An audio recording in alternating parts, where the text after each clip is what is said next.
Hi, everybody. This here's Natalie, and we do stories and more.me. And thank you, Hoisington Library, for having us come. Thank you, Melissa, for having us come. And yes, I got a creepy crawler with me. Oh my gosh, we got our story tree back here because we're at home. You know, we just did one where you can make a paper puppet. That's another YouTube, and that was in a different room. And how are you today? Oh, yes, we're going to have two stories today, and they are about superheroes, and the first one is about pets. And are you a pet? Oh, sometimes we have spiders as pets. La pequeña roña subió por la manguera. No, we're not singing that quite yet, are we?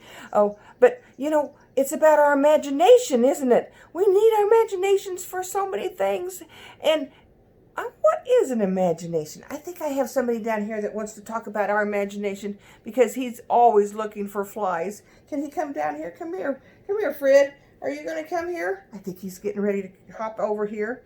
He's a friend of Frog and Toad, if you've ever known those guys. Yeah. Hello, everybody. Yeah, my name is Fred. And I like flies. Yep. And I hope you throw me a fly. Yep. I think there may be somebody else around here that might talk to us about our imagination. Do you know who that might be? Maybe Mr. Jim? I see him coming over here. Well, hi, Miss Natalie. Hi, Mr. Jim. Come on over. Oh, and you have Hi, George with you. Yeah. Hello, George. Hi, everybody. Yeah. You know, I use my imagination. You use your imagination? Yeah. Oh, how do you do that?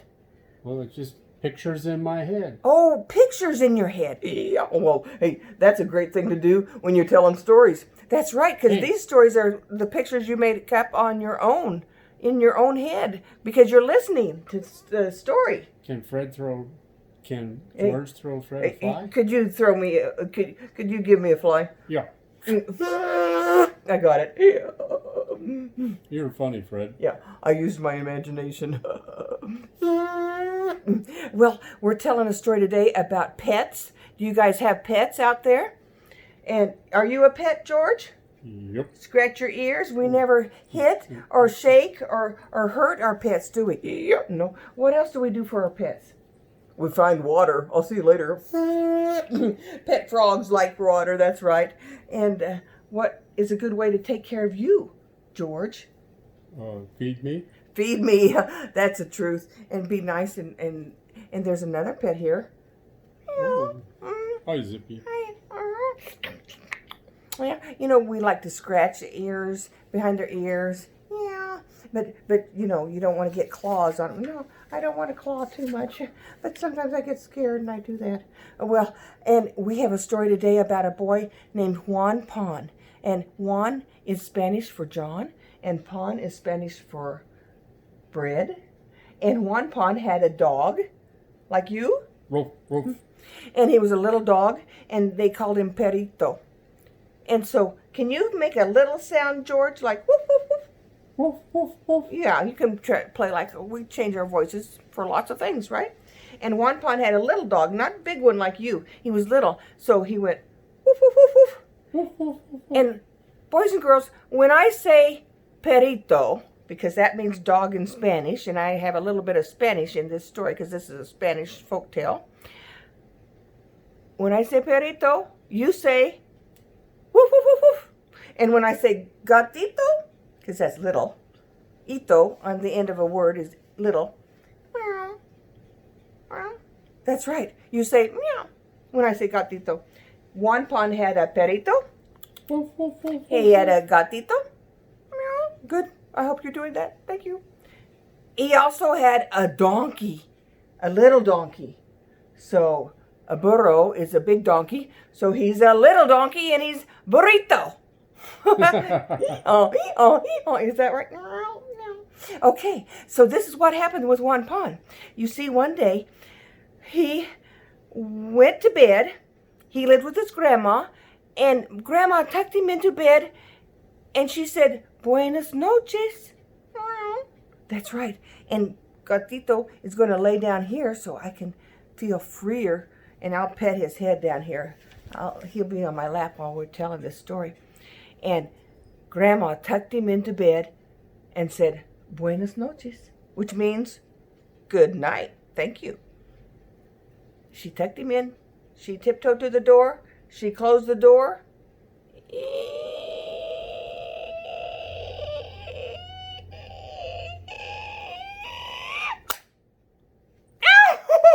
Juan Pan heard that squeaky door and he jumped underneath the bed and he cried. What am I to do, Grandma? And Grandma came in. What is the matter?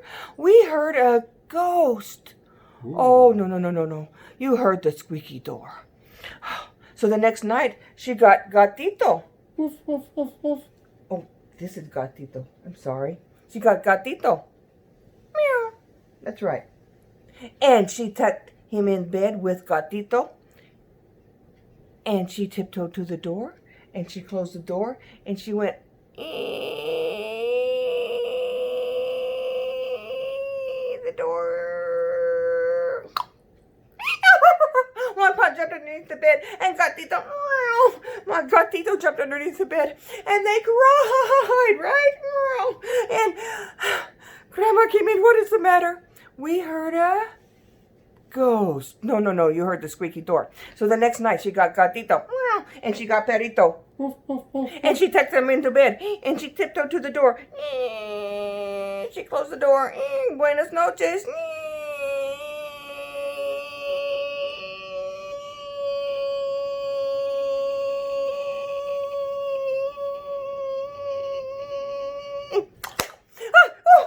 Juan Pan jumped underneath the bed, and Gatito, meow, and Perito, and Juan Pan, and Perito, and Gatito were under the bed, and Juan Pan cried. Grandma came in. What is the matter?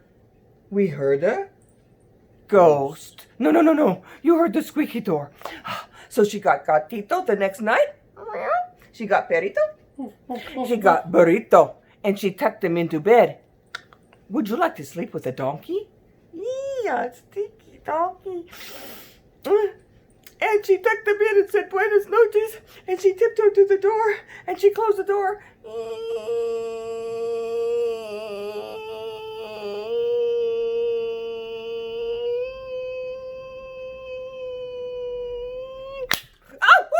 One punch underneath the bed, and Gatito, meow, and Perito, and Burrito, yeah.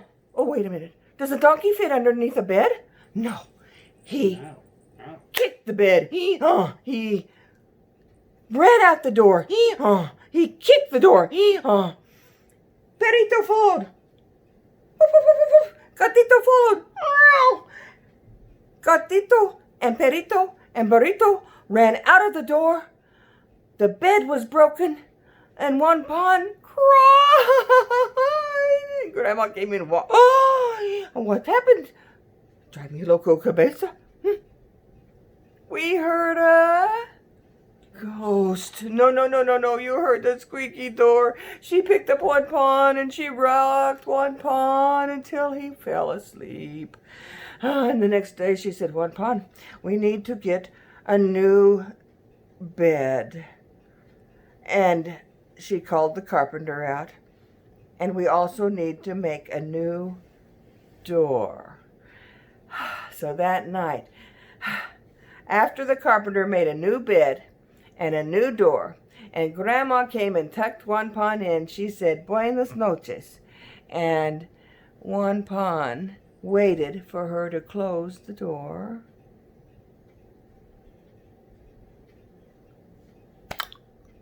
And Juan Pan slept very well. Whew! That was a close one for Juan Pan, wasn't it?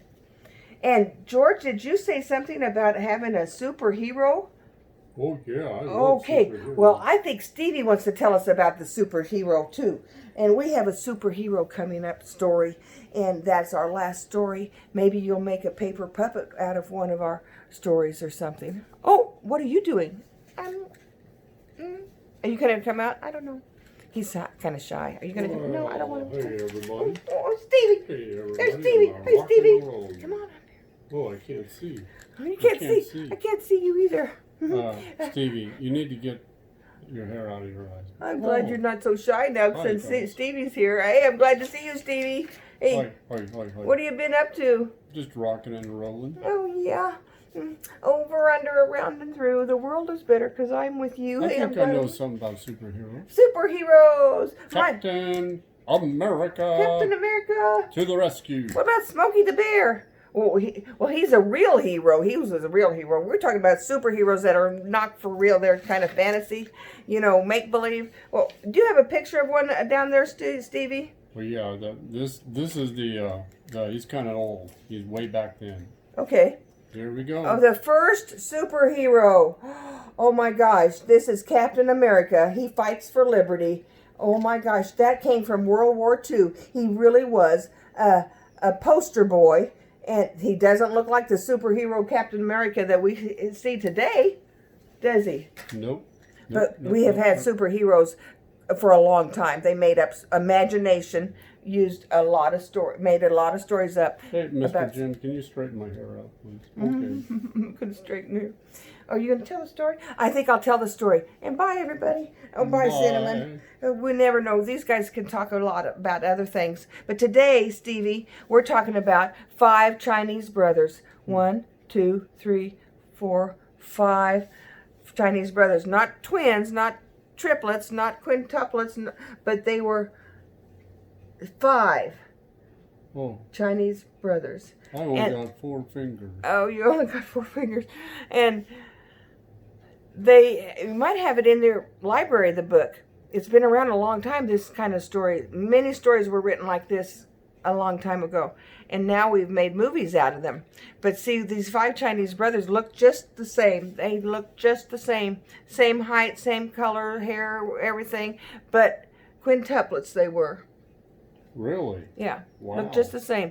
But they each had something different about each one of them that the other one could do and another one couldn't. Just like you guys each have something special from you living from the inside out. You have special abilities you can do and think and be that somebody else can't do. So we're all supposed to be different, right? Like me. That's right. And so the first Chinese brother could hold his breath.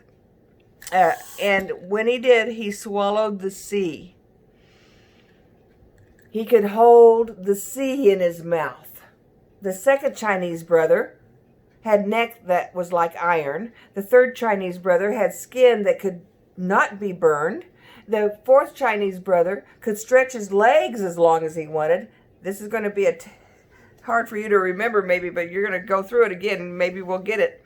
And the fifth Chinese brother, he's the one that could hold his breath as long as he wanted. The first one was the ocean, or the sea, he could hold. Second one was an iron neck. The third one, what was it? Legs. His skin could not be burned. The fourth one was the legs. The fifth one was his breath. So when the first Chinese brother went down to the seashore and he started to hold the sea in his mouth, he'd pick up fish and he'd seashells and he'd bring them back. And one little boy, he saw him. He was kind of bored that day. He said, "Can I go help you? School's out now forever, it seems like." And the boy says, "I could do anything you want if I could just know how you catch all those fish." And Chinese brother goes, "It's a secret." "Oh, please." Well, day after day went by. He talked him into it. "All right, you'll have the biggest secret ever. You can't tell anybody, and you've got to know how to obey in an instant."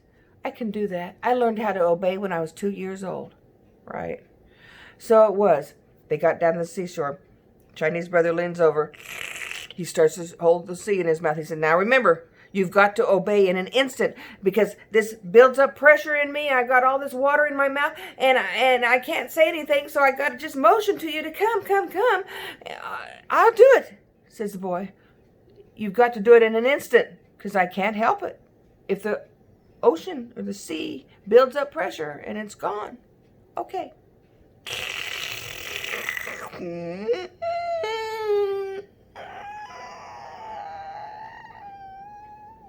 So he's got all this water in his mouth, and the boy looks out. "Oh, this is exciting. Look at all these fish. Look at these seashells." Oh, but he looks over. "What? You never went to the second ship?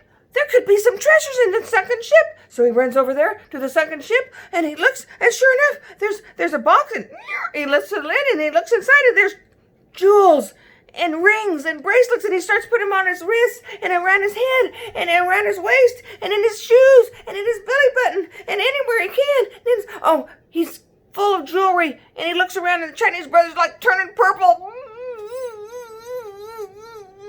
And I'll be right there. We're gonna be rich. We'll be rich. I've got a little more. Oh, look at this one. And he puts some more rings on.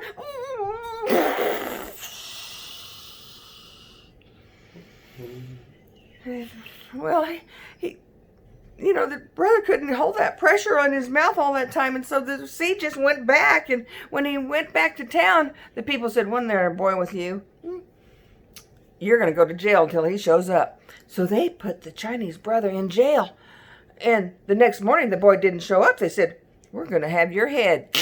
So they take him out to the axe, and they start to put him down and where the chopping block was. And he said, "Can I say goodbye to my mother?" And they said, "Oh, well, you should say a few words before you go." "Oh, of course." So he went home, and he's changed places with his brother that had the neck like iron. And so he came back.